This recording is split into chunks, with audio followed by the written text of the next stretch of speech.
Horror stories کی videos میں ایک بار پھر ویلکم۔ اگر آپ چینل پر نئے ہیں تو اس چینل کو زیادہ سے زیادہ سبسکرائب کریں، بیل آئیکن دبائیں اور اس ویڈیو کو لائک کرنا مت بھولیے گا۔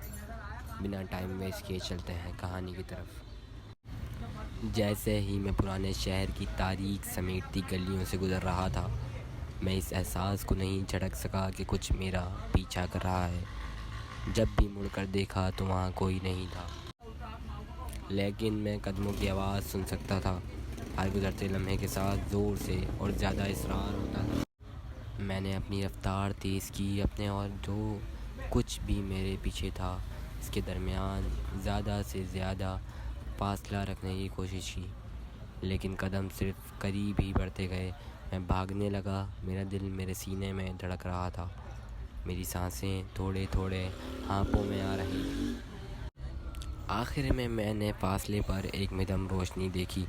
شہر کے وسط میں ایک چھوٹی سی سرائے میں دروازے سے پھٹ گیا، ہانپتا ہوا اور پسینہ آ رہا تھا، اور ایک قریبی کرسی پر گر گیا۔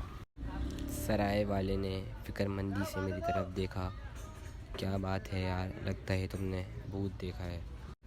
میں نے اپنی سانسیں پکڑنے کی کوشش کی، اپنے آپ کو پرسکون کرنے کے لیے، لیکن پیروی کرنے کا احساس میرے کندھوں پر بوجھ کی طرح برقرار رہا۔ میں نہیں جانتا، میں نے آخر میں کہا۔ میں نے محسوس کیا جیسے کچھ میرا پیچھا کر رہا ہے۔ سرائے والے نے سنجیدگی سے سر ہلایا۔ آپ اس قصبے میں ایسا محسوس کرنے والے پہلے شخص نہیں ہیں۔ یہاں ایک پرانی داستان ہے، ایک عورت کے بارے میں جسے جادو ٹونے کی وجہ سے داؤ پر لگا دیا گیا تھا۔ وہ کہتے ہیں کہ اس کی روح اب بھی ان گلیوں میں گھومتی ہے، انتقام کی تلاش میں۔ میں اپنے کندھوں پر لیجنڈ کا وزن محسوس کرتے ہوئے لرز گیا۔ جب بھوتوں اور مفاقوں کی بات آتی ہے تو میں ہمیشہ سے شکی تھا، لیکن اس لمحے میں بے چینی کے اس احساس سے انکار نہیں کر سکتا تھا جو مجھ پر سیاہ بادل کی طرح چھا گیا تھا۔ میں نے اسے جھٹکنے کی کوشش کی، اپنے آپ کو بتانے کے لیے کہ یہ سب محض ہم پرستی ہے، لیکن جیسے جیسے رات بڑھتی گئی، دیکھے جانے کا احساس مزید مضبوط ہوتا گیا۔ جب بھی میں نے اپنی آنکھیں بند کیں، میں نے دیکھا کہ ایک تاریک شکل میرے اوپر پھیلی ہوئی ہے،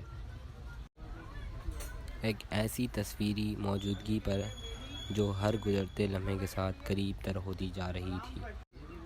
اور پھر فجر سے پہلے میں نے اسے دیکھا، ڈائن اپنی تمام خوفناک شان میں، وہ میرے بستر کے دامن میں کھڑی رہی۔ اس کی آنکھیں کسی دوسری دنیا کی روشنی سے چمک رہی تھیں۔ میں نے چیخنے کی کوشش کی مگر کوئی آواز نہ نکلی۔ اور پھر جیسے اچانک وہ نمودار ہوئی، وہ چلی گئی۔ میں کمرے میں اکیلا رہ گیا تھا، کانپ رہا تھا اور پسینہ آ رہا تھا۔ سوچ رہا تھا کہ جو کچھ میں نے دیکھا ہے وہ حقیقت ہے یا محض میرے تخیل کا۔